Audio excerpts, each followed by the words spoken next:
Добро вечер. Недела 22 часот, време за емисија во Центар на YouTube. Јас сум Васко Кевто, почитувани гледачи. Вие сте на вистинското место. Зошто? Бидејќи во наредните 65 до 70 минути и вие и јас имаме право да знаеме вистината. Вечерва ќе дебатираме околу иднината на Република Македонија или политичките разврски кои сега се случуваат во Република Македонија. Во вторникот имавме вонредна анализа за луѓето кои користат таа опција membership или се мембари или мембарси на YouTube каналот Васко Кевтов, каде што во 30 минути ги кажавме или ги нацртавме сите траектории и магистрални правци како ќе случат разврските во Македонија, во регионот, војната Русија, Украина и така натаму и така натаму.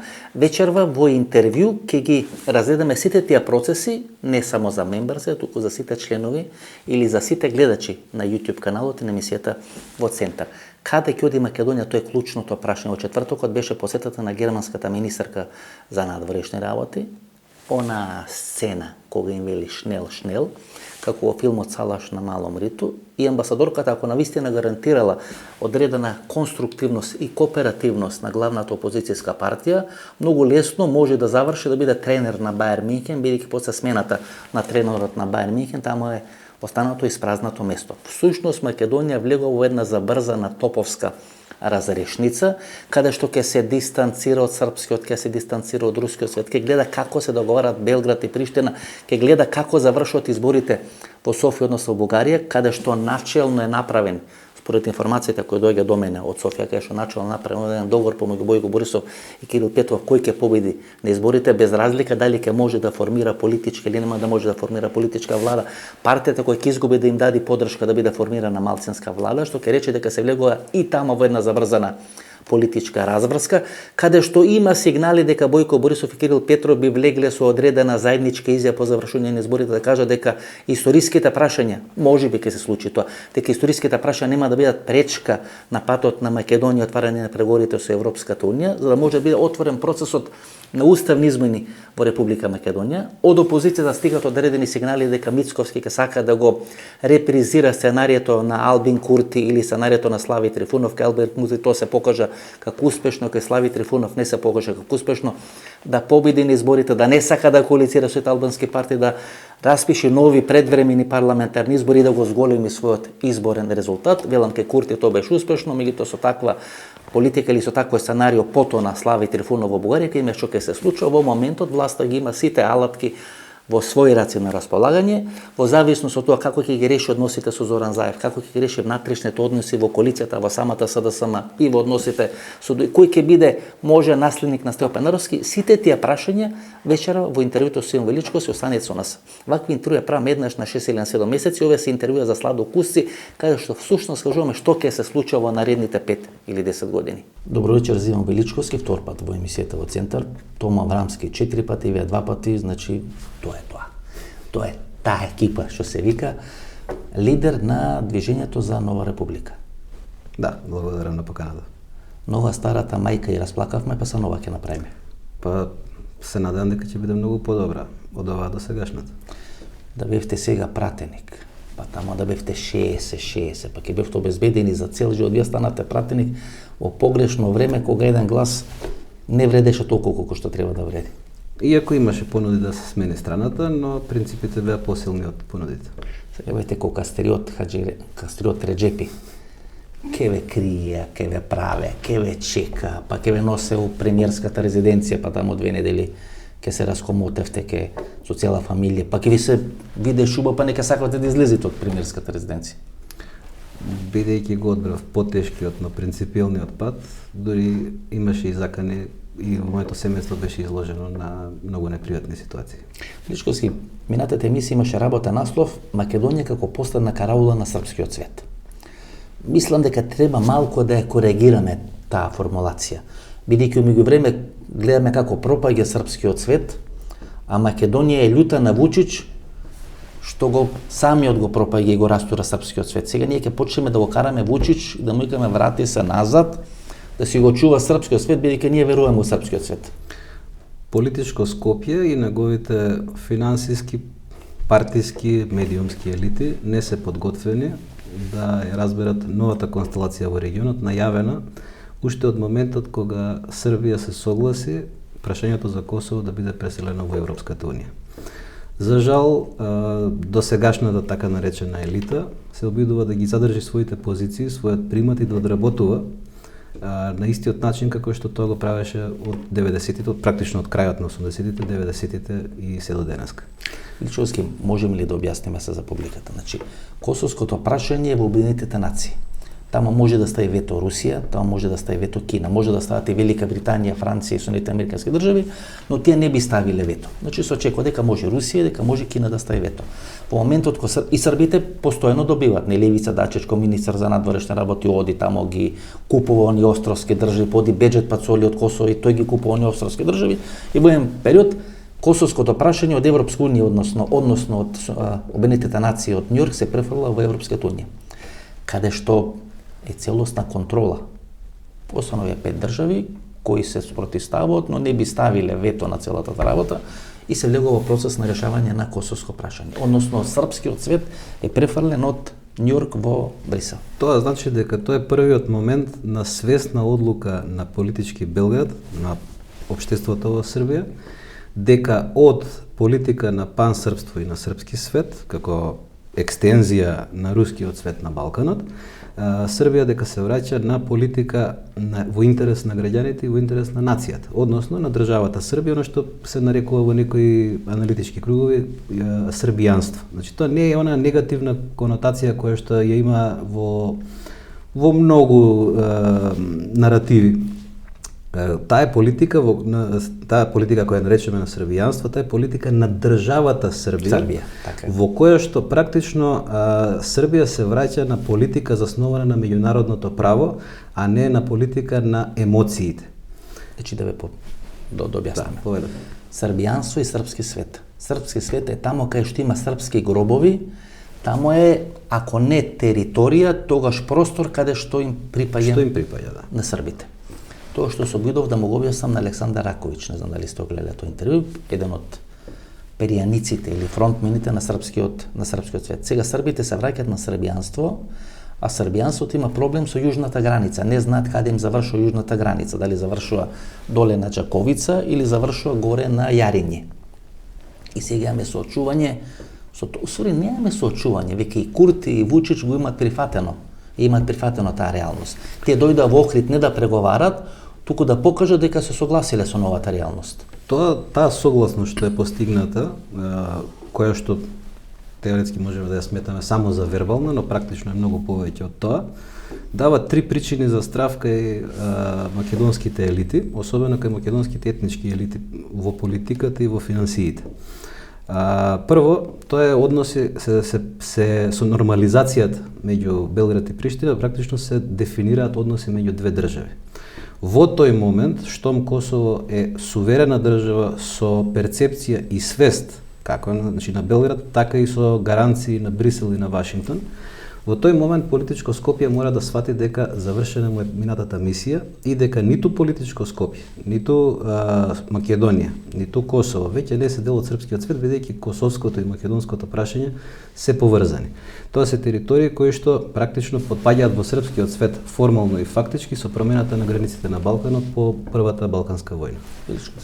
Зашо го нарекувате политичко Скопје? Еве, чисто да ми дефинирате па да ја постам. Затоа што тоа се елитите од 90-тите распоредени во партиите кои што денеска ги гледаме и кои што ја минуваат својата трансформација соочувајќи се со небитноста на нивната досегашна политика. Завршено е времето на кршење санкции, на држење на Македонија во изолација, на ембарга, на приватизација, олигархизација врз основа на врските со советските и со југословенските служби и сега Македонија на нивна голема жал е во НАТО и на нивна особено поголема жал НАТО е во Македонија. Значи, затоа ја спомнувате политичката и финансиската елита. Да. Мислејќи токму на тие прашања. Гледате, во Охрид во наводници се преговараше на таа заедница за српски општини. И тоа се формулации кои беа користени во Босна и Херцеговина, беа користени во Хрватска и така натаму. И ние постојано говориме за некои тиролски територии, како што Австрија и Италија ги имаат решено одредени спорни територијални прашања. Излегува генералниот секретар на Алтернатива и вели дека по примерот или врз принципот на таа заедница на српски општини на северот на Косово, треба да се формира заедница на албански општини на територијата на Македонија. Имате брутална реакција од самите албански партии во Република Македонија и излага генералниот секретар на Алтернатива, вели тоа не е партиски став, тоа е мој личен став, што ќе речи дека косовското и македонското прашање сега се драматично и дефинитивно поделени.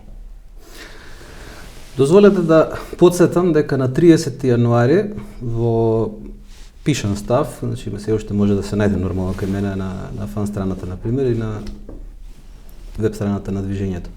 Јас упатив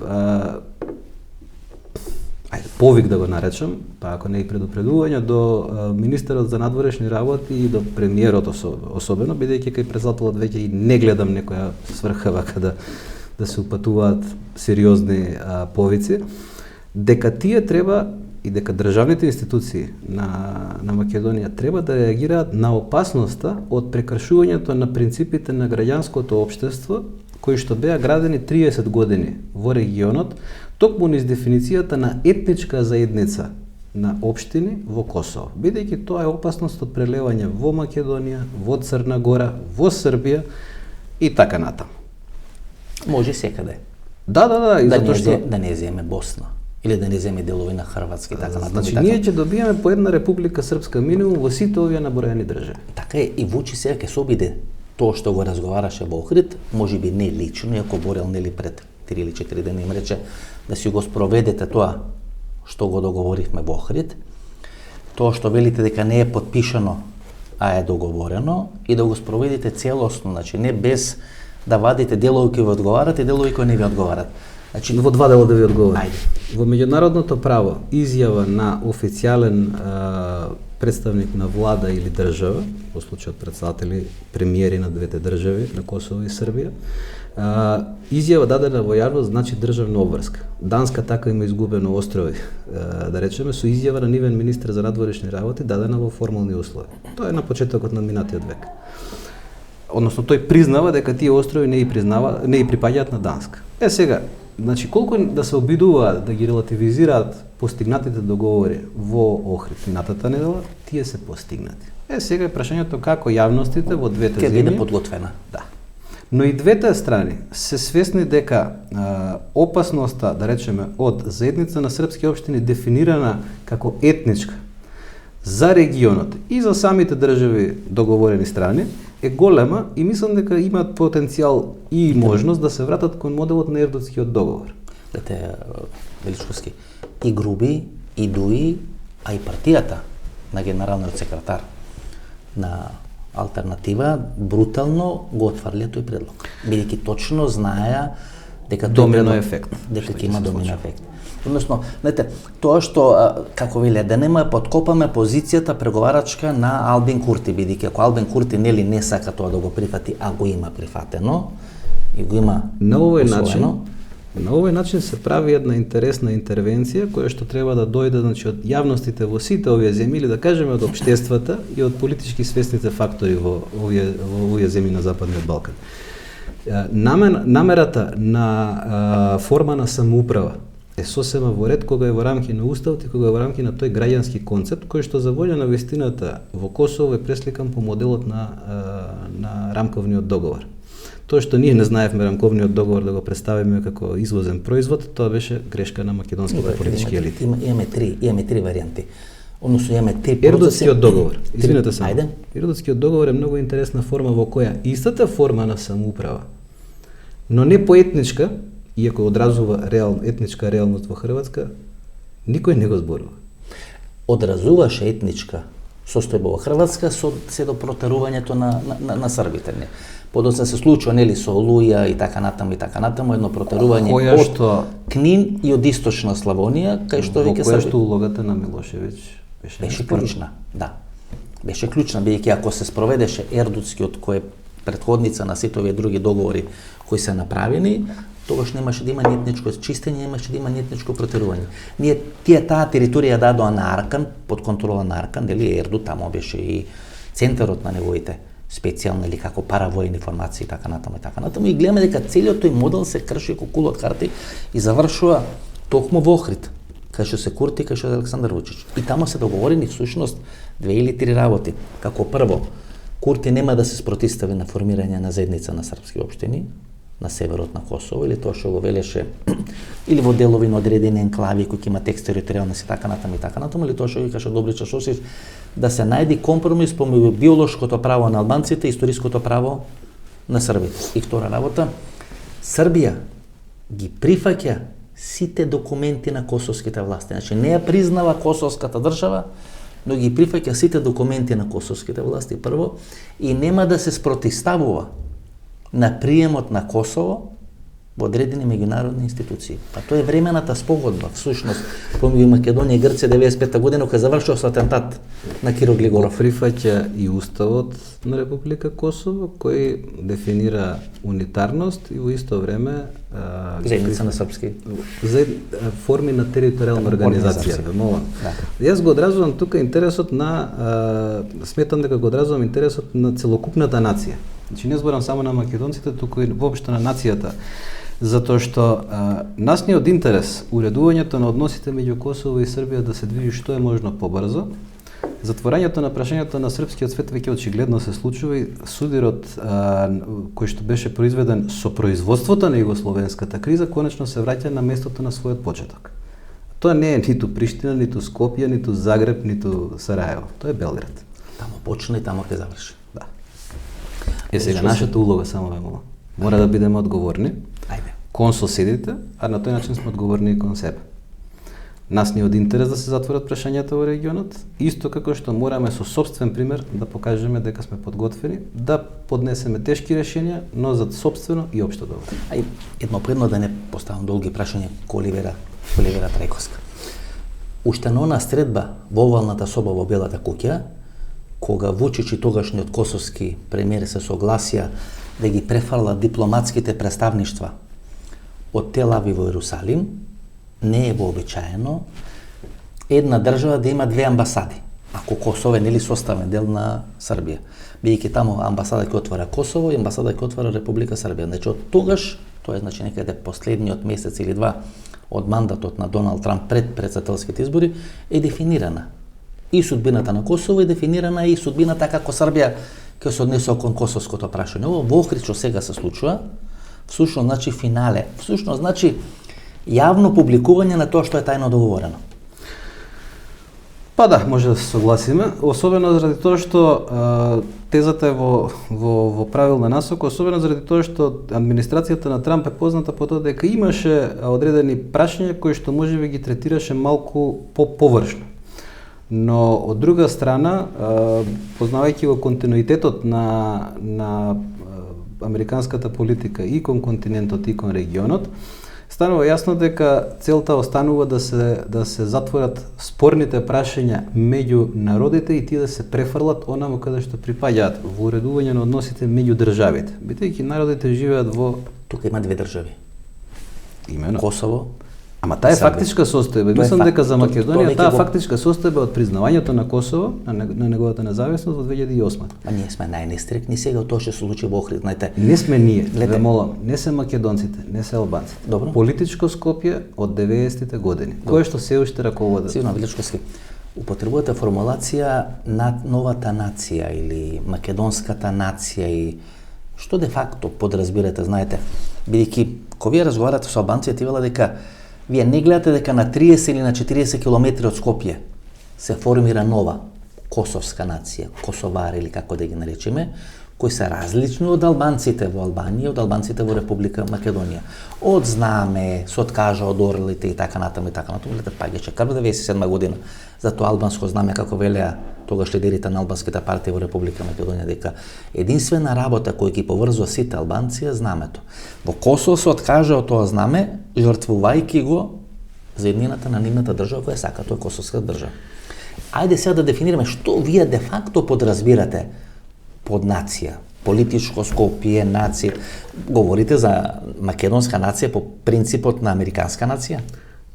Секоја држава во Европа, што е француската нација, тоа се сите граѓани кои што живеат таму. Е на територија. Значи, нашата нација е дефинирана од државните граници. Албанците се албанци, македонците се македонци. Но кога излегувате надвор, кога се повикувате на правата што ви следуваат со пасошот кој што го носите, вие сте припадник на таа нација и вас надвор ве гледаат како доаѓате таму. За тоа говорите? Да. Таква нација? Да, затоа што таа е основниот модел. Мислите дека до таму ќе заврши? Ти гледате, Ма тој е процес кој што се движи, но тој не сме да биде, тоа не е процес на асимилација. Не знам ја дали По Косово албанците и србите ќе си видат албанци и срби, да има косовска нација. Тоа е Нацијата е политичка дефиниција. Добро, то сакам да ме донесам да ми го кажете. Така, извинете, може би политичка нација. Не сум Видете, експлицитен. кога Лјупчо Ѓоргиевски дава предлог пасошите, значи во негов мандат, да се пишат на македонски и на албански, значи да се знае кога ќе излегувате во Хрватска, Словенија или било каде со македонски пасош, кој е етнички македонец, кој е етнички албанец, албанците го одбија тој предлог на Лјупчо Ѓоргиевски, тоа е некаде пред 20 и нешто години. И сега говориме за нација, сакам да ја прашам, дали мислите дека тоа ќе заврши тука до тој процес, бидејќи ако ја тргнеме да анализираме формулацијата на Зоран Заев едно општество за сите, кај што албанците почнуваат да гласат за македонски партии, па тој процес после тралјево завршува, дали може да ни се случи Али Ахмети тамо некаде пред крајот на својата кариера да има наплив на искреност, како што има Денко Малевски или како што има Матеја Матевски, кој вели дека иако е бил председател на МАНО, бил бард на македонската поезија, меѓутоа потекнувач кредити има албанско потекло, дали Али Ахмети во некој наплив на искреност тамо некаде пред крајот на неговата кариера може да каже дека ќе се формира некоја нова нација тука во Македонија. Значи тоа е нешто што може да биде шокантно за македонците, за нација, но само да ја прашам дали е тоа реално кој може да се случи во Македонија. Таа реално се создава врз основа на одразувањето на чувството на припадност кон државата. Прво. Второ, врз основа на остварувањето на чувството за остварување на права и просперитет во државата. Трето, не е возможен процес на формирање политичка нација доколку се продолжи со процесот на така да го наречем на политичка асимилација. Бидејќи формирањето на нацијата, што подразбирате? Формирањето на нацијата не значи откажување од својата етничка припадност. Туку стопување. Функционално заедништво е тоа. Значи, како торта. Се останува бадемот и оревот бадем и орев, се останува шлагот шлаг, чоколадото се останува чоколадо, но на крајот тортата е торта која е составен дел на сите елементи. Тоа сакате да го кажете? Сосема добра илустративна вака. До тамо ќе оди работата или ќе одат направени? Колку брзо? Како ќе се движи тоа, зависи од нас. Но тоа е на крајот целта, особено во услови на едно глобализирано општество. И особено во движење на свет кој што забележувате се помалку играат улоги националните влади, а се повеќе се концептуалните ставови, пристапи во еден мултиполарен свет. До пред 5 години беше различно, нели? И Страшо Ангеловски тука говореше, нели, за етнички држави, етнички влади, луѓе од типот на Орбан, на Ердоган, на Вучич, на Путин и така натаму, кои баранејќи ги своите етнички држави, етнички концепти, етнички партии и така натаму, се умилени кај народот. Полека како да завршува тоа време, бидејќи вие говорите сега за одредени надетнички влади, надетнички институции. Историјата има своји циклуси. Поминувањето на одреден циклус ве води напред до одредена точка, потоа има сили кои што се обидуваат да ве вратат назад. Зависно од тоа како ќе заврши тој циклус, повторно се оди напред, и знаете на 3 може да се иде напред, чекори некогаш може да се иде назад. Во овој момент сме буквално во завршувањето на првиот историски циклус на независната држава Македонија. 30 години, добро. Па да, заради тоа и тоа ќе го видите преку сите форми на дисфункционалност и нервоза во институциите. Следете го особено во форматот на претседателите на републиката. Имате во првата фаза активни претседатели кои формираат институции и го овозможуваат нивното функционирање, деблокирање. Во оној момент кога Глигоров, па потоа Трајковски, кога ќе го напуштат претседателскиот државничкиот капацитет и кога потпаѓаат под влијание на партиите, дали на Трајковски кон неговите сопартици, дали на Глигоров со аминот на приватизацијата и формата на транзицијата која што се одвиваше, во тој момент ја изгубија својата битност. Потоа дојдовме до претседатели на републиката, зборам како личности во кои што се собира тој национален капацитет, не етнички, туку национален. Потоа доаѓате до председателите Црвенковски, кој што има политичка база, но не ја ефектуира во својот мандат. И потоа следуваат ликови кои што ниту имаат политичка база, туку само ви го окупираат просторот во Вила Водно и не може да се снајдат во таа операција. Значи имаме председатели на Републиката во последниве 15 години познати по космос демократија и по да не бев председател на државата, ќе се иселев од неа. Јас ќе се иселев од Македонија. И тоа ви е субстратот на овие 15 години државништво во институциите. Нормално дека не е доволно. Не го цените многу Стево Пендаровски. Веројатно не му ни проценувате дека може да добие втор мандат врз база на ова што го слушам од вас. Во однос на председателот Пендаровски можам да кажам дека ова трета која што ја направи практично саботажа на дворешната политика на Ковачевски, Османи и оваа влада, започната од практичното спротивставување на францускиот предлог, продолжена натаму со учество во делегациите на Мицковски и на Пасиев, завршувајќи со последните екскурзии во јавноста, сметам дека не ја врши својата работа. Мислите со еврејското прашање, со отворање на еврејското прашање за бугарите како фашисти и така натаму, мислите на со идеолошкиот пристап во сопствената функција, мислам дека нанесе штета не само на функцијата председател на Републиката, туку беше скептичен околу францускиот предлог. На еден или два дена пред прифаќање на францускиот предлог имаше интервју на 24 вести каде што рече дека тоа нема никош да се случи, дека Бугарија никош нема да го прифати тој француски предлог. Па имаше една несмасна изјава која кажа дека на затворена седница на НАТО били информирани со декласифицирање на одредени информации, дека знаеле дека војната во Украина ќе почне февруари минатата година и гледате после тоа без малку ниту еден релевантен странски играч нема седнато да пие кафе со него, биејќи не знае дека ако пие кафе со него каде ќе завршат тие информации, до брифирањето дека ќе падни пресудата во Страсбур и дека ќе се вратат сите политички затвореници или тие што се водат судски процеси против нив врз база на амнестијата или на Ѓорги Иванов, што ги рече дека во сите клучни процеси ја промашува адресата или ја промашува целта или го промашува голот како Рамос овој фудбалерот на Реал кој промаши тамо. И станува несоодветен соговорник за неговите колеги. Тоа е тоа што најмногу ме плаши. Не е битно името и презимето, во случајот битно е бидејќи носи одговорност. Оно што е проблем е кога вие водите, вие сте шеф на држава и кога не се воздржувате веројатно од пристап на аналитичар, политички аналитичар, обид за хумор. Значи тоа е некои обиди за хумор кои што се неадекватни. Во таков момент се плашам дека нанесувате повеќе штета за ликот баш ми е гајле, но за државата и тоа како ми е. За институцијата, да. Јас сега седам со вас. Одговарам на прашања на кои што се обидувам да бидам коректен заради државниот интерес, инаку можам да се правам, да се обидам да постигнам популарност на ваков начин. Не е тоа целта, не е тоа начинот, а особено не за председател на Република. Величко се извинувам, гледате, сега во Милорад Додик постанели она средба во Охрид, која всушност е пресликана времена спогодба, знаете.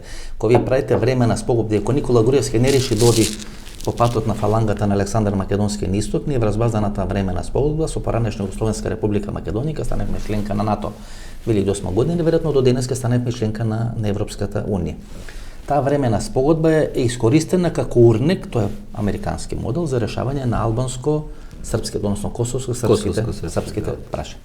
Имаме реакција на Милорад Додик, имаме реакција од Скопје. Како Република Српска и Република Македонија да останаа последните бастиони, веќе не караоли. Бидејќи веќе нема караоли, нема српски свет, туку има одредени остатоци, знаете, како Византија на времето пропаѓа Римското царство, ама источното Римско царство продолжува уште 1000 години. Ние мислам дека ќе останеме да живееме како српски свет, од кој српскиот свет Вучич ќе го демонтира и ќе го растори во Белград. Тука се последните бранители на Југославија, бидејќи во таа државна креација сепак во незината основа 1918 е потпикната идејата за српскиот свет. И заради тоа таа никогаш не заживува.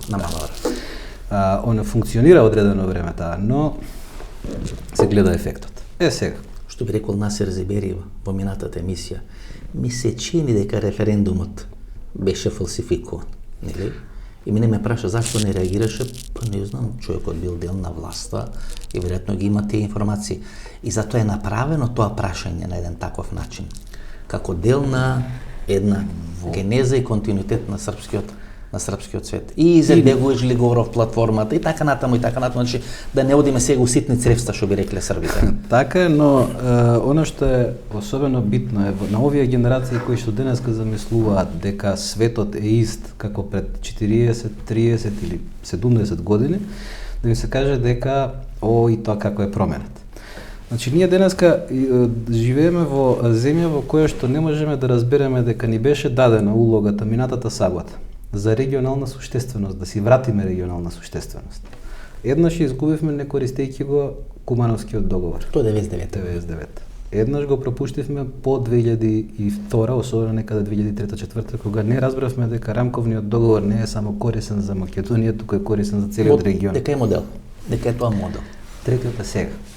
Каде што прашањето на уставните промени, што за нас личи дека е некоја драматика, кај македонците реално постои прашањето, добро замислете, само ова прашање да било пред Вучич и пред Курти, за колку време би го решиле? Да влезат србите во уставот? Било кој, значи замислете дека вакво прашање, кој некој да влезе во уставот, прашањето за 2 минути. Тоа е не би ни разговарале, тоа значи би го решиле со кафе пиење. А вие во Македонија ви се случува година дена драма. Па протести. Па во кои што протести, ја гледам ВМРО ДПМН како заложник влезена во матрицата на левица. Ги охрабрувам, и минатиот пат го им кажам, и сега ќе кажам. Ги охрабрувам да се вратат на својата западна политика на која што се основани како партија.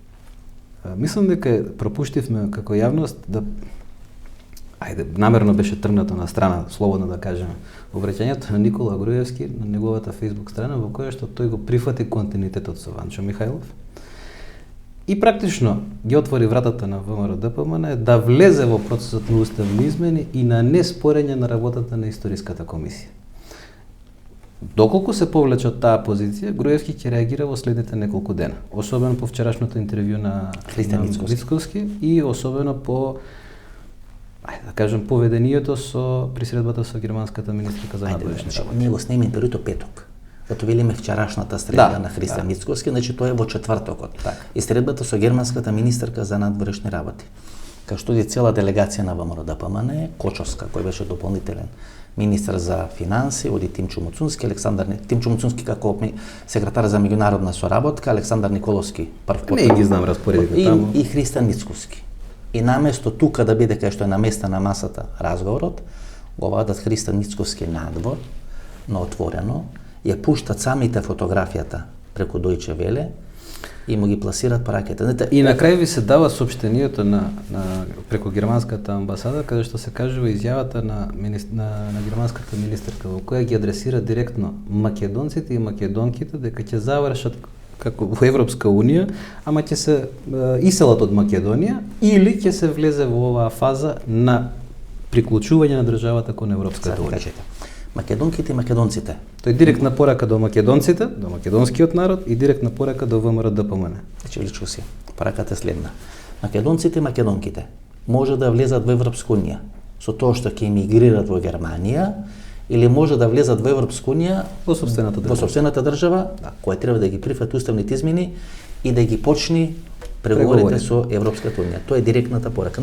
Али тоа е излекување на Мицковски и Николовски. Па оди амбасад министерката, па вика шнел, знаете, како во оној филмот Салаш на малом риту со Славко Штимац, кај што викат германците шнел. Значи јас тоа го гледав и бев шокиран.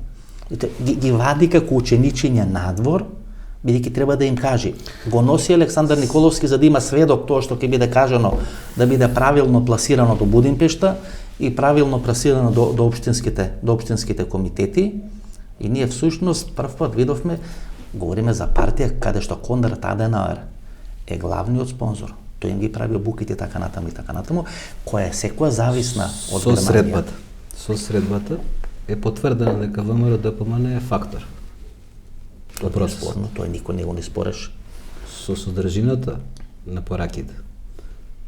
Покажано е на ВМРО ДПМН и на електоратот, и на македонците. Кои се ризиците, а на партијата им е кажано дека ќе бидат фактор доколку се одлучат да бидат дел од процесот. Што подразбирате под фактор? Да дојдат на власт ако го спроведат процесот или дека треба да го спроведат процесот за да се размисли што да биде нивната или што де факто подразбирате под тоа фактор? Одлуката за тоа кој ќе биде власт ја носат граѓаните на избори. Но констелациите што се случуваат во периодот до избори можат драматично да променат состојби кои што денеска ги познаваме. Ете, после онаа средба, многу битна формулација, кај што Димитар Ковачевски говори дека се различни ставовите на новиот и на стариот лидер на ВМРО-ДПМН. При тоа не посочува име ниту на стариот, ниту на новиот лидер на ВМРО-ДПМН. И вие тука ја цитирате таа Facebook порака или таа Facebook анализа на Никола Груевски, каде што го признава континуитетот со Ванчо Михајлов. Со тоа сите три претседатели на ВМРО-ДПМН го признаваат континуитетот, со тоа отпаѓа потребата од спорење на улогата на историската комисија, која во четвртиот пакет доаѓа до историското ВМРО. На тој начин ВМРО-ДПМН, конкретно со тој статус и со сите изјави на сите негови претседатели за прифаќање на уставните измени. Не само тоа, прифаќа дека ја носи историската традиција, може би дел од таа традиција таа партија, но со тоа ги прифаќа и сите разлики во поимањето на етничката, во поимањето на политичката констелација на Македонија во тоа време и сите предности и слабости, вклучително и раздори што ги има предизвикани. Ајде да не мистифицираме. Ако Груевски е стариот лидер, а Мицковски е новиот лидер, значи дека има разлика во ставовите на стариот и на новиот лидер. Не би сакал да нели во некои теории на заговор да речем дека Мицковски е стариот лидер, а некој нов лидер ќе биде на ВМРО-ДПМН да спроведе одреден процес. Ајде да прифатиме дека Груевски е стариот лидер, а Мицковски е новиот лидер. Што ќе рече дека постои драматична разлика во моментот помеѓу стариот и помеѓу новиот лидер. Со интервјуто во четвртокот, Мицковски како да расчистуваше со стариот лидер, односно со Никола Груевски. Ќе биде многу битно да видиме, ние го снимаме интервјуто во петок, каква ќе биде реакцијата на Никола Груевски врз база на интервјуто на Христијан Мицковски кој го дава на Канал 5. Не знам, верувам дека постојат процеси внатре и во таа партија, иако не сум сигурен во нивниот интензитет. И нормално за мене, сушност во македонски услови тоа не е нормално, на мојата порака до нив е да се вратат на своите изворни принципи и веднаш ќе им биде полесно спроведувањето на политиката за која тешко може да се вратат на изворните принципи. Вие гледате на вашите Facebook статуси, сега во еден наш седнички пријател, кој беше ВМРО, па не беше ВМРО, па лавираше, па луташе, па некој оснивач или иницијатор на некој евроатлантски клуб и така натаму. И поентата е дека мора партијата која е најбројна кај македонци да биде вклучена во процесот. Никој ВМРО не го исклучи од процесот. ВМРО се само исклучи од процесот на преговори и на разговори околу францускиот предлог или преговорите со Бугарија. При тоа ВМРО-ДПМН го спори договорот за добрососедство од 2018 година, не го дава на суд или не го обжалува на суд, пред устен суд или каде тоа треба да го прави договорот од 2022 година и вели дека всушност ние со договорот, францускиот договор прифаќаме да преговараме, а не со внесување на бугарите во Уставот на Република Македонија. Видете сега. И тука еден таков галиматијас. Добро, дали забележувате дека во Македонија полесно ќе се спроведат, затоа ве враќам на старо Скопје, на југословенско Скопје, ако сакате слободно, на ова политичко Скопје. Ајде да ви кажам како најлесно ќе поминат уставните промени. Нека се отвори банкарскиот систем во Македонија и да се отворат уставни измени. Знаете ли политичките партии за колку време ќе се договорат за уставни измени? За 2 минути, точно. Тука завршува приказната и тука завршуваат сите овие мистики и така да кажем слободно димни бомби кои што се фрлаат. Па не даваме ова, не даваме она. Добре, да ја прашам, спроведе ли некој референдум лани после францускиот предлог? Па ваков референдум ќе поднесе, ма левица, ма ВМРО. Добро. Ај доста веќе со тие. Во четвртокот беше посетата на германската министерка за надрештаната. Значи, ние го видовме германскиот модел како тие ќе ги решават проблемите. Левица ли е победник или најголем добитник на средбата во четвртокот? Да, со ваквото поведение луѓето си добиваат и тоа со најмалку изведени маниери. Гледате, ако Ковачевски 15 пати каже дека Мицковски е заложник на левица, ако тоа го повтори Али Ахмети, ако тоа го повтори Ратан Груби, и ако тоа гледате дека е стратегија на власта, тогаш кој е моделот и кој е мотивот ВМРО-ДПМН да се трка со левица која да биде поголема левица на македонската политичка сцена? Тоа е нормална последица кога сакате како политички структури на кои што ви е дадена власт од 90-та година, во сега во трета генерација веројатно. Значи затоа се чистат сите политички ликови кои што влечат потекло од 90-тите години нивните биолошки или политички наследници. Оние кои што го преземале, кои што се спротиставиле на правецот на наркодржава во кој што влегуваме, на failed state во кој што сме веќе западнати, тие ќе носат тежок товар, но тие ќе го донесат. Или што се тоа покажува и колку е сериозен проектот Левица. Тоа не треба да го забораваме, бидејќи ако една партија која е најголемата партија кај македонците има страф од Левица и мора на терен да се надпреварува со Левица, бидејќи на изборите 2020 година главната битка не беше помеѓу ВМРО, ДПМН и СДСМ, туку помеѓу СДСМ и ДУИ, Албанец за премире на општество за сите. Сега главната битка ќе биде помеѓу ВМРО, ДПМН и Левица. И таа битка ќе зависи од развојот на состојбата сакате во Украина, зависно од тоа каква ќе биде состојбата сакате во Русија, која што очигледно се ја потврди онаа констатација што ја дадов кај вас, ако не се лажам, се согласивме за таа констатација. Тоа е пред короната. Така, пред короната, дека Русија ќе влезе во состојба на обична регионална сила, да, со нуклеарен капацитет. Ефектите од тоа, одекот, потресите на целокупната олигархиска шема од Мурманск практично до Солун на Балканот, во сите тие линии кои што се движат во поранешните југословенски републики, во поранешниот источен блок, сите тие одеци сега ќе се чувствуваат во Македонија. Колку лот картека се. И затоа на најсериозен, како сакате, со најдлабоки државнички цели и желби, да ја видам сопствената држава, онаму каде што припаѓа, на западот, ама фактички, а не само вербално, заради тоа ги изнесувам сите овие предупредувања. Иличковски, во оној момент кога Хашкиот суд отвори процес за апсење на Владимир Путин, пораката беше пратена. Не е Путин човекот со кој ќе се преговара за иднината на Украина, бидејќи тој со најавите за кинжали, за сотони, за нуклеарни бомби и така натаму и така натаму, тоа што се случи во Црното море со американскиот дрон, сакаше да испрати порака дека тој не сака да преговара со украинците, така преговара директно со Вашингтон, односно со Белата куќа. Белата куќа со ставање на Путин на црна листа или отварање на случај во Хашкиот трибунал, испраќа порака, не е Путин човекот со кој ние ќе преговараме за иднината на Украина и нема да му и не се подготвени да му дадат третман или статус на суперсила, како што беше во времето на студената војна. Едноставно заради тоа што тоа ви го потврдува и посетата на кинескиот претседател на Москва, во која што подреденоста на Путин е евидентна заради зависноста на неговата економија, очигледно и на неговата војска од соработка надвор. Кинеска се слушаше од Северна Кореја дека ќе набавуваат муниции и слично. Не би трговијата помеѓу Русија и Кина на годишно ниво е 200 милиарди долари. На дневно ниво трговијата помеѓу Кина и Америка е 4 милиарди долари. И тоа доволно говори за распоредот на силите во светската. Да, апсолутно, но земете го бруто домашниот производ и неговото учество во светскиот бруто производ. Русија учествува со 2%, Кина учествува со 17%. Да не зборуваме сега дека најголемото учество го има Америка. Значи, соберете ги сите земји од Европа кои што... Ако не знаете што се случува, следете ги парите. Секако. И знаете, тука се интересни оние кои банки пропаѓаат, како пропаѓаат. Ќе биде интересно да се видат причините, како и зашто, но многу интересно како започнува актот Магнитски да делува во Европа, особено во Источна Европа, како актите РИКО и слични кои што претходно функционираат во Америка ги даваат резултатите и како се затвараат олигархиските движења на парите. Интересно е кај да се случуваат потреси во банкарскиот сектор. Магнитски, го спомнавте. Гледате, тоа што се случува во Бугарија, кај што се растури бугарската политичка сцена, 2,5 години не може да формира влада.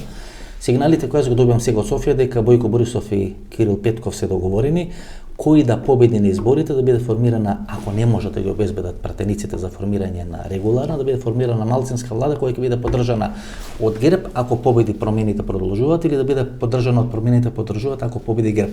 Но нема место за Бојко Борисов. Клучните разговори кои се водат минатата година со Викторија Нуланд е за еднината на Далјан Пеевски кој е токму процесуиран во наводници или стаја на црната листа со овој проект Магнитски.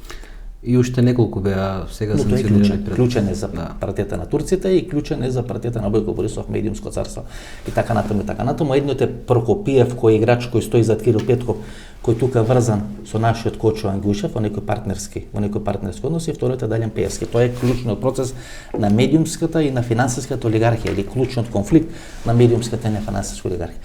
Но во Македонија е интересен еден феномен кај што не велиме, па не е битно кој е на црна листа, нели? Тоа се луѓе кои се блиски на ВМРО. Па ние македонецот веќе не верува, не се плаши со црни листи. Прегледате ова амбасадорката која дојде канта тропа.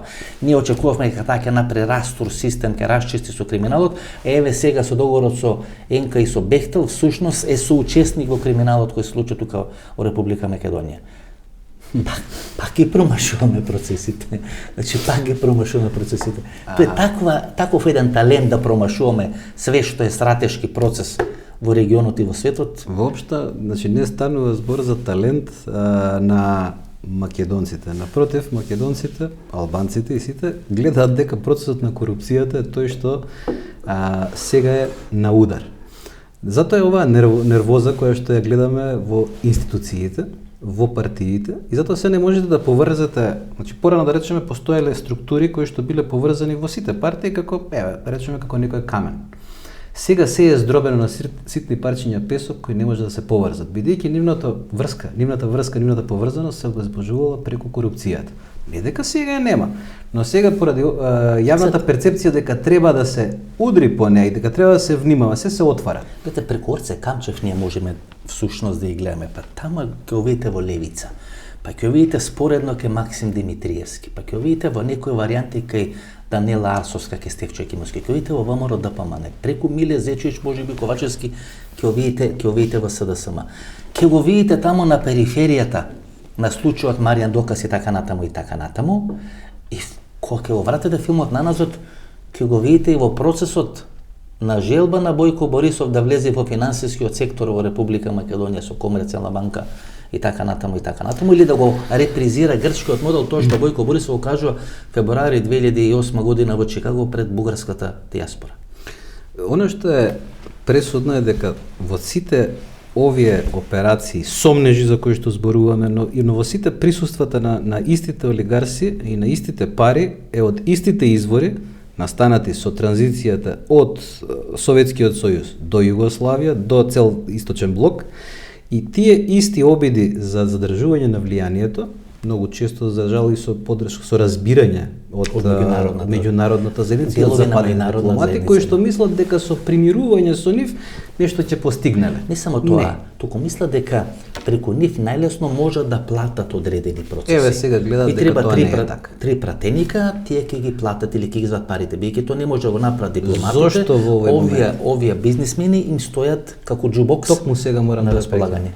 Ајде. Зошто сега може да се кладеме, може да гарантираме дека нема да има 8 пратеника или 5 пратеника или купување или ова.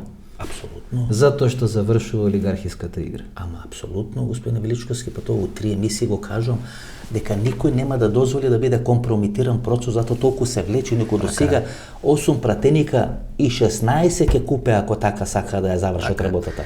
Сега е пораката до македонците и на македонките, мислам, тоа е најстрашната порака. Или ќе бидите делови на Европска унија кога ќе емигрирате, ќе перите у Макдоналдс или ќе служите у Макдоналдс, или ќе останете у Македонија, ќе останете членка на Европска унија. Тоа е пораката која ни е пратена во четвртокот. Дали ја читаме или не ја читаме? Има уште неколку пораки. Таа е клучна. Таа е клучната и уште една порака. Да направиме разлика. Американскиот амбасадор во било која земја не е представник само на Стейт департаментот, прво и основно е представник на председателот на Белата куќа. Представник на председателот. Ние го обвинивме американскиот амбасадор дека учествува во корупција во Република Македонија. Сигурно, ама не. Можеме ли да им објасниме што значи Бехтел? Значи јас ниту нешто сум учествувал, ниту нешто сум бранел, ниту ми е на крај памет да бранам. Кога ќе ви влезе Бехтел во една држава, тоа значи лобирање, тоа значи тенкови, тоа значи НАТО. Како велите, ние сме членки на НАТО, но НАТО е присутен во Македонија во целата работа. Се дозволите да појаснам како во прилог на оваа теза. Бехтел е присутен од градење, значи, во Турција, во Куваит, во Ирак, овие се места каде што не сме знаеле дека во изминатата негова традиција, значи на таа фирма таа е присутна на Блискиот Исток и во многу земји, последно, значи, во регионот во Косово се градат патишта и слично. Не можам да кажам дали процедурата Не знаеме. испочитувана или не. Не, ни наша работа. Но многу е интересно да видиме кои се сличностите, кои се разликите со оние кинеските кредити кои што се уште ги доземаме, ги доплаќаме. Кој беше клучна бомба. Клучна бомба во рушење на Никола. Таа е клучната бомба во сега, рушење на она што е многу битно ако сакаме правна сигурност, треба да видиме дали тој процес кој што се води во однос на тие кредити, дали е ист овдека, кои се законските основи. Сега сакам да нафрлам теми за кои што ќе треба да се позанимава стручната јавност со тоа прашање. Обвинителство за организиран криминал, антикорупцијска комисија и така натаму. Но едно е битно. Но ние процесот го контаминираме. Така. Која е целта? Политичкиот процес го контаминираме. Политичкиот процес и безбедносниот процес. И тоа од страна на клучната опозиција во Република Македонија. Па видете, затоа секогаш треба да внимаваме кога ќе даде оптужба некој дека е кинеска фирма или слично, ако таа партија водела владата што земала кинески кредити, би им советувал кинеска фирма за долни би им советувал малку да намалат со емоција, да влезат во факти. Точно не сме да има корупција, но дај да видиме и уште една работа. Дали имаме стратешки коридор кој што се затвора на овој начин? Да. Дел од стратешки коридор. Дали мораме коридорот 8 и 10 да ги комплетираме скроз и да се меѓусебно поврзани, но не само за превоз на патници и стоки, туку и за транспорт на Алијанса. Сега да ве прашам, дали знаете дека, сигурно знаете вие, но да ги прашам гледачите. Дали знаат дека во 90-тите години Бехтел прв пат доаѓа во Македонија со понуда и со обезбедена финансиска конструкција или делумно обезбедена финансиска конструкција за градење повторно на коридор 10, комплетирање. Бидејќи тогаш да ве потсетам имаме автопат само до Кавадарци. Делумен автопат, далеко од стандардите. До Гостива, Тетово Гостива. Скопје Велес, кој што врска нема од автопат. Neko се искористени ленти. И од Нью Џерси, од Тетово до Гостивар што града е времето. И тоа е така. Година бюџети. Сега да се запрашаме уште една работа. Дали се сеќавате кога тоа обично не се знае бидејќи никој не кажува. Тоа е во периодот кога се праќаат овдека и екипи за валутен борд и слично за стабилизирање на валутата, за спроведување на приватизацијата по западни применети модели во Естонија конкретно. Тоа е период на сериозен ангажман на американска дипломатија во Македонија. И тоа е онај период кога ни се возможува практично да ја заокружиме државноста.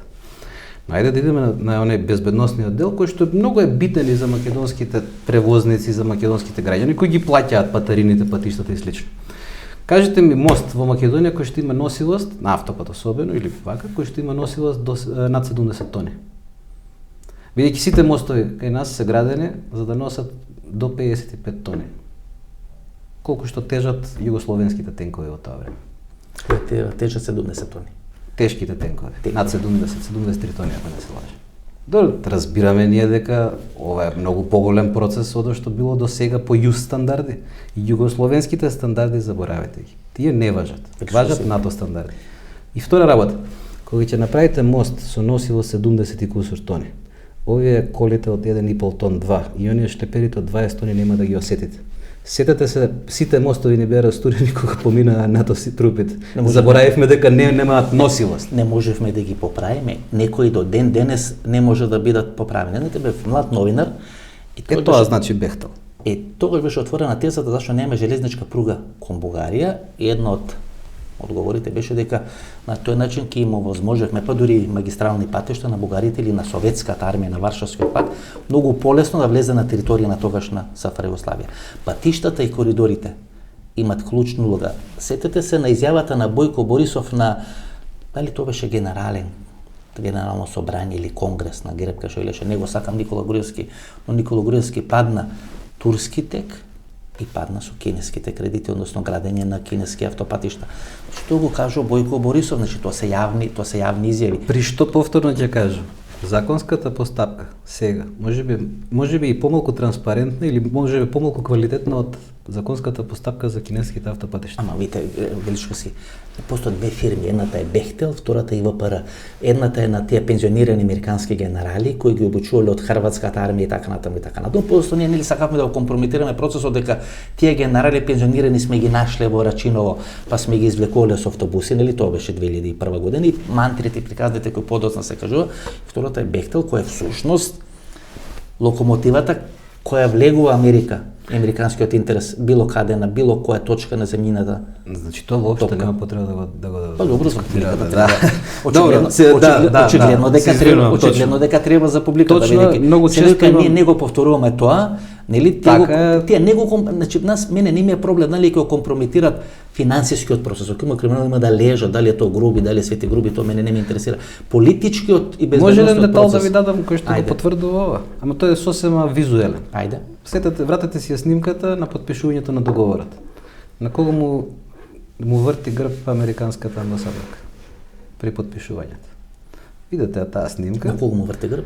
Ако не се лажам, на првиот вице-премиер. Веројатно не сакајки, но на дипломатијата не забележувам. Не, секој детал, секоја финеса. Ете, и ова амбасадорка, уште една работа. Значи, сега, кога споменавме ова прашање, забележувате колку сите го форсираат прашањето на судирите во ДОИ. Може да го искористиме овој момент само да кажам дека во оној момент кога ќе заврши овие разлики во ДОИ, во рок од 2 недели партиите на македонците, така да кажам, ВМРО, ДПМН и СДСМ, ќе експлодираат. Што мислите? Дел од овие прашања, дел од спротивставувањето или саботирањето на две струи. Па тие се двете струи кои што постојат, како што кажав и минатиот пат кај вас. Една прозападна, една антизападна. Една инсталирана во една партија, во сите партии, друга инсталирана во сите партии. И сега во целокупниот политички процес во Македонија, западните од сите партии соработуваат меѓу себе, антизападните од сите партии соработуваат меѓу себе. Затоа не може да се фати најмал заеднички содржател. Мислите дека ова структура на огните момци е антизападно ориентирана? Не велам... Или дека структурата на Али Ахмети е антизападна ориентирана? Ајде да дефинираме, дека тоа е клучен процес. Али Ахмети, значи две тези беа пуштени, дека Али Ахмети ќе заврши во Хаг и дека Али Ахмети има одредени здравствени проблеми. Тоа беа тезите кои беа пуштени во нас. И дека сега се фаќа в позиција за наследник на Али Ахмети. Тоа Али Ахмети го демантираше и кажа дека тој планира уште 4 години, најмалку уште 4 години да биде начело на ДУИ и застана зад оваа структура на Артан Груби, на која американската амбасадорка нели му свртела грб случајно како што ве видите. Не, воопшто не го базирам ова на изјавите кои што се реферуваат структура без во... Изет Меджити, која се залагаше од Муса Џафери, Блерин Беџети и така натаму. Структурата на Изет Меджити, на Тута Арифи и на Невзат Бејта беа за коалиција со СДСМ. Ова структура на Муса Џафери Камено дојде од блиску беше за коалиција со ВМРО ДПМН. Пораките се даваат за до одреден момент кога нешто може да коригирате. Секоја порака и поставување, може би јас не сум приметил добро, но секоја порака е порака исто како што покрај нашиот председател во Охрид и косовскиот премиер и српскиот председател поминаа малтене како дај да си завршиме работа, фала што не пречека. Во Охрид беше Христијан Мицковски, но на интервју на Канал 5 телевизија. Вели, ајде да не го отвараме прашањето со кого се стретнал, нели сакајќи да спинува пред своето членство дека се стретнал со клучните представници на меѓународната заедница. И нели да го негира оној факт дека додека овие разговарале во Охрид, он давал изјави дека помина времето на уценети политичари, овие не беа уценети туку договорени политичари. Политичари кои си има договорено претходно и во Охрид само го формализираа тоа генерално и дека додека овие разговарат за еднината на Косово, на Србија, односно за едината на Балканот, овие разговара за квалитетот на шахтите кои Пецаковски ги става во Охрид. И тоа е целата работа, спиновите на старото политичко Скопје веќе не минуваат. И овие вакви типови на емисии, и вакви типови на медиуми, ако сакате, и поврзувањето на информациите од надвор од Македонија, кои што се сега достапни благодарение на интернетот, ги прават тековните медиуми небитни, тековните партии надминати и во следните процесите ќе се засноваат не знам на каков вид на партии, но дефинитивно на поинаков вид на ликови. Величоски, како велат? него му пропадна партијата. Тебе те избрка од сите телевизии. Нели? Тоа е поентата. Ама ликови од 90-тите со 2% популарност на анкети може да бидат министри за надворешни, за одбрана, за... Но во вакви емисии на луѓе кои се избркани од сите телевизии и во интервју со луѓе кои им пропаднале партиите, се кажуваат работите што ќе се случи во наредните 5 или 10 години во Македонија и во регионот. Не се кажуваат во мејнстрим телевизиите, не се кажуваат кај новинарите, нели, кои се во националните телевизии или во лидерите на политички, бидејќи тие ги промашија сите процеси изминатите 3 или 4 години, кога се поставуваше всушност, кога се поставуваат темелите што ќе се случи наредните 10 години. И ние имаме или 20 години. И ние имаме уште една предност, значи мејнстримот читаме сигнали. Читаме информации. Прво и основно не се водиме од информации во медиумите на македонски. Бидејќи тука се основните спинови, замислете, значи сликата за ДУИ кај македонските политички партии се гради врз основа на тоа што ќе соопштат медиумите на македонски. Комплетното непознавање. Кога ќе ги укини Вучич српските портали, преку кои 10 години развиваше проруска. Тоа ќе биде трудно на жалост во македонските медиуми. Нема што да работат. Нема да има што да работат македонските портали, бидејќи во најголем дел преку 90-95% се препишуваат текстови од тие српски портали преку кои Вучич сушност го инсталираше рускиот свет тука на Балканскиот полуостров. Враќањето на прашањето на таа државна национална политика на Србија ќе ги даде сега своите ефекти внатре во српското општество, кое ќе конечно ќе расчисти со Вучич ќе расчисти. Тоа ќе биде процес, и тоа е започнат процес. И тој Вучич е дел од тој процес, но има и други политички партии кои што ќе треба да се идентификуваат, бидејќи опозицијата таму мислам дека не се покаже на ниво на заштита или не го одржа имиџот кој што го имаше на проевропска, прозападна. Во оној момент кога Вучич влезе во процесот или го охрабри процесот на признавање на Македонската православна црква, тоа беше некаде околу Свети Кирил минатата година, беше јасно дека тој е договорен со Косово. Беше јасно дека се договорени работите со Косово и дека само ќе следи процес на техникали на реализирање на целиот тој процес. Не во однос на Македонија. Но многу добро ја споменавте Македонската православна црква, која што во следниот период ќе треба да го заврши својот процес на добивање на томосот од Вселенската патријаршија и да завршиме конечно со таа припадност кон Московската патријаршија како паства или како матрица која што сака овде да се наметне. И да разбереме дека затворањето на црковното прашање за нас од огромно значење и Охридската архиепископија како таква и со значењето на употребата на Охридската архиепископија добиваме многу повеќе од што на прв поглед можеме да видиме. Тоа е етничко македонско прашање, односно прашање на македонските православни верници. Имаше неколку минути. Само да не направиме уште една грешка. Ајде. Ние забораваме дека еден народ не е определен од религија, тука е определен од етно чувство. Религијата е приватно чувство. И затоа многу мораме да внимаваме во одржувањето, особено сега во следниот период, и на оно што ќе значи секуларност на државата, која е нападната долго време. Го имаме примерот на Црна Гора. Човек кој бил стипендист на Оксфорд, бил на Американски универзитет и така натаму, станува министар во влада на Криокапич, тој неговиот колега Спајч, мислам ако не се лажам, излегуваат и победат на изборите во Подгорица. Значи нешто слично на ова Харвард варијанта која во Бугарија промените продолжуваат Кирил Петков и Асен Василев. Единствено кај нас овој од Харвард се по некој Алиекспрес од Харвард пратени, па не може да го направи тој квантен скок. Меѓутоа моделот кој е спроведен или треба да биде спроведен во Црна Гора всушност беше тестиран во Бугарија, значи еден исти модел како да се смени конфигурација, бидејќи во Бугарија е силно руското влијание и во Црна Гора беше силно драматично финансиско, Дерипаска, алуминиумски комбинат, Мило Џукановиќ, цело крајбрежје им беше купено од руските олигарси и така натаму. Но во исто време да видиме дека поддршката за Џукановиќ е во крајбрежјето и на северот на Црна Гора. Да забележиме дека практично таму се просрпските и проруските енклави. Постои преплет на интереси, така да кажем, и преплет на влијание, каде што сигурно и таа форма, како се нарекува, нели, драматично длабоката држава, или конкретно да кажеме службите. Каѓарски и кавачки клан, црква и држава, тоа е и црква и полиција, тоа е конфликтот во Црна, тоа е конфликтот и во Русија. Но во Русија ќе се случи конфликт.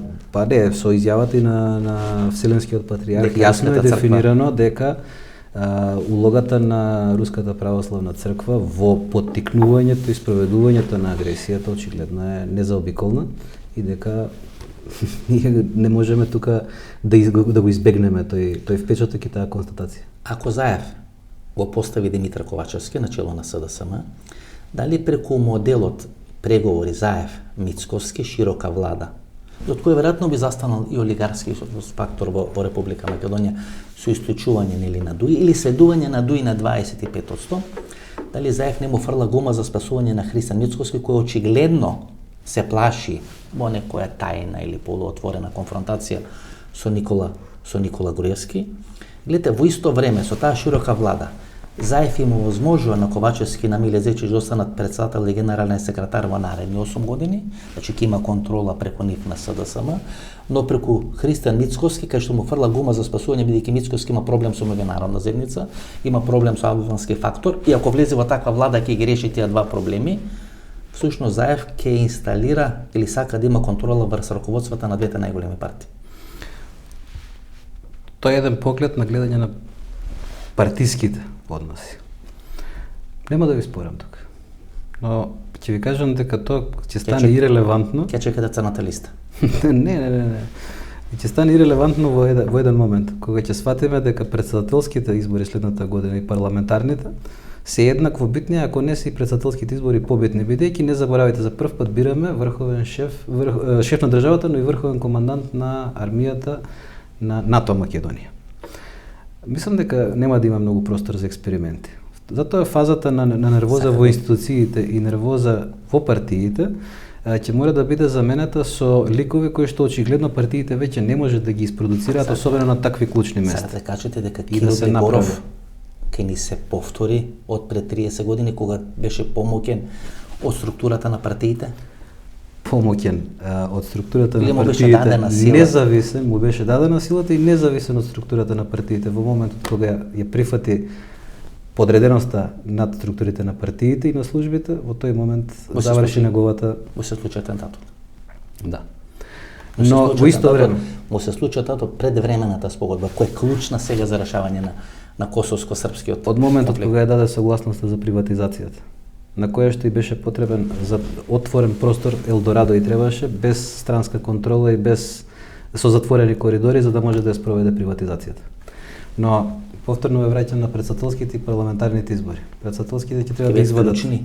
Мислите дека ќе бидат клучни председателските избори? Да, затоа што ќе треба да извадат структура која што ќе биде, значи не само лик, толку институција, председател на Републиката, која што ќе треба да ги води и процесите на трансформација вистинска, длабинска, според сите стандарди во армијата, но особено кој што ќе треба да биде политички покровител на политичко национално единство, политички покровител и институционален покровител на почеток на борбата со корупцијата.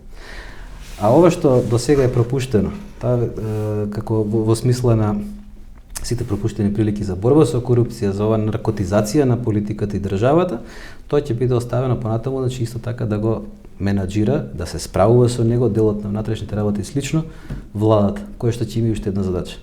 Трансформација на економската, со тоа и на финансиската структура на земјата и реиндустриализација. Повторно ќе кажам, изборот е марихуанизација или реиндустриализација. Македонија немала напредок, се додека низ неа се шверцува и од неа се шверцуваат наркотици во 50-тите и 60-тите години. Тоа е прашање за кој што не се зборува многу. Раководителот на таа операција се го заборавив презимето, се пензионира како генерал во службата. Ова држава 50 или 60 години, ајде да речем последните 30 години, прави анализи дали ние поранивме со Илинденското востание, дали прерано го кренавме Илинденското востание, а сите држави кои стекна одредена независност тоа го направија 70 или 40 години пред нас, или од 848 година или од 878 година. Ќе ги промашиме сега процесите, бидејќи ние повторно некако не ги гледаме процесите и ние остануваме последниот браник на рускиот и на српскиот свет тука на Балканскиот полуостров. И покрај сите напори на политичко Скопје, македонците нема да ја промашат овој пат, да го промашат историскиот циклус и вистинскиот избор. Заедно Заедно со сите други народи што живеат овде. Величко се гледате. Тезата дека што бараме ние во Европа ако не умира девојче во Битола, тоа беше во четвртокот, или што бараме ние во Европа ако немаме фонтани и ако немаме детски градинки. Нели тоа е тезата која Мицкоски ја кажува. И што ако се направат уставни измени, што ако бугарите влезат во уставот на Република Македонија, што бараме ние во Европа кога не умира деца, или кога не ни се асфалтирани патиштата, или кога не ни се направени одредени шахти, фонтани и така Во овој момент која е замена на тези. Па и никој, значи 20 години ништо не е сменато во таа прето, веројатно Никола Груевски нешто и сменил сега, бидејќи во Будимпешта па има време да размислува и да чита, но овде во Белата палата како духот на Груевски да остана тамо. Во овој момент се плашам дека особено во опозицијата нема разбирање дека во Македонија е останато само она што не можело да се исели или во моментот располагаме со најдоброто од тоа што е останато, а тоа не е доволно. Во сите зборувам, во сите професии. Тргнувајќи, тоа најмногу се гледа во политиката, во здравството се судираат луѓето секојдневно, но не се кажуваат веројатно сите проблеми кои што ги имаат или со кои што се соочуваат.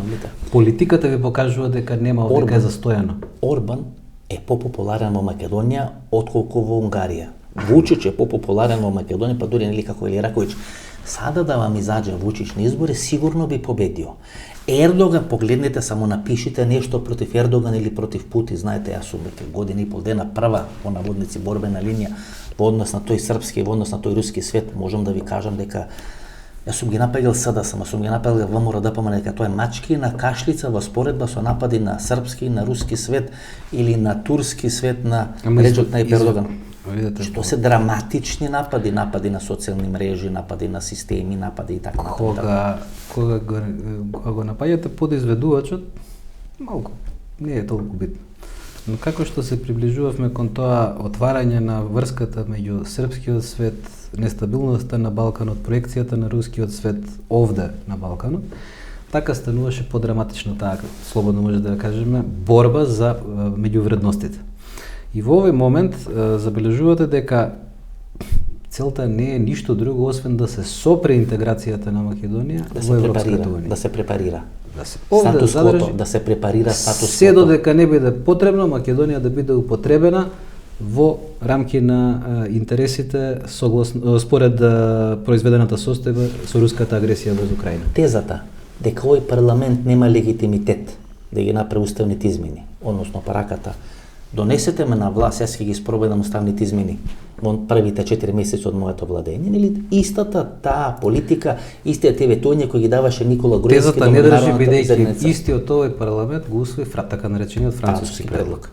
Ако сметале дека дека ќе се држат на оваа теза, ВМРО ДПМН не требаше да излезе и левица не требаше да излезат од салата, туку да си гласаат против. Францускиот предлог дури не е обжален на Уставен суд. Обжален е договорот од 2018 година за добрососедство. Ама секогаш Југословенско Скопје се занимавало со правната форма, но никогаш со суштината. Прашање. И сега, што очекуваме од изданоците на правниот факултет четврта генерација или прва генерација, зависно кој каде е распореден во која партија? Ќе поминат ли уставните измени? Бидејќи, ако, дајте, тоа ми е финалето, ако веќе нема купување на 8 пратеници, ако Никола Груевски го пишува тој Facebook Ферман, затоа и го исмеват, гледате овие што се под контрола на Мицовски, сега ги исмеват Facebook Ферманите или Facebook анализите кои ги прави Никола Груевски, зошто? Бидејќи таму ги кажа клучните работи кои не им одговарат. Ако тоа се небитни работи кои се кажуваат, вие ќе ги игнорирате, бидејќи не ги игнорирате, значи дека ве здоболуваат и ви прават одреден сериозен проблем. Бидејќи Никола Груевски тоа таму го кажува, бидејќи нема да има 8 пратеници кои бидат купена. Тоа значи сега ќе оди на еден посуптилен начин, opinion makeri внатре во партијата, одредена дебата, каде оди Македонија, каде оди ВМРО ДПМН. Тоа ли ќе се случува сега? На еден посуптилен начин, со одредени листи на избори и така натаму и така натаму. Да, но тоа не е единствено.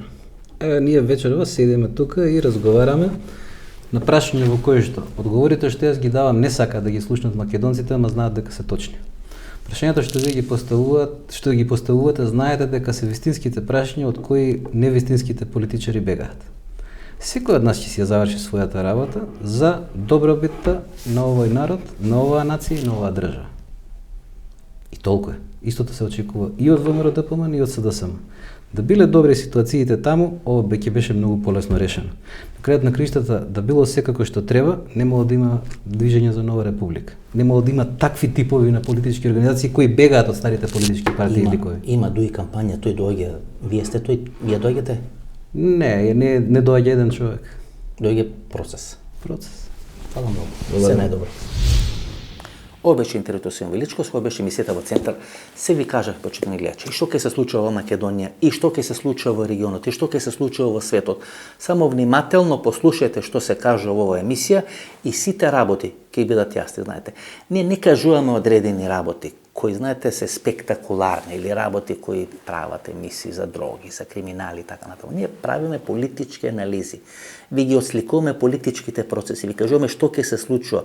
Благовремено да бидете подготвени за сите тектонски промени кои се случуваат во Македонија, во регионот и во светот.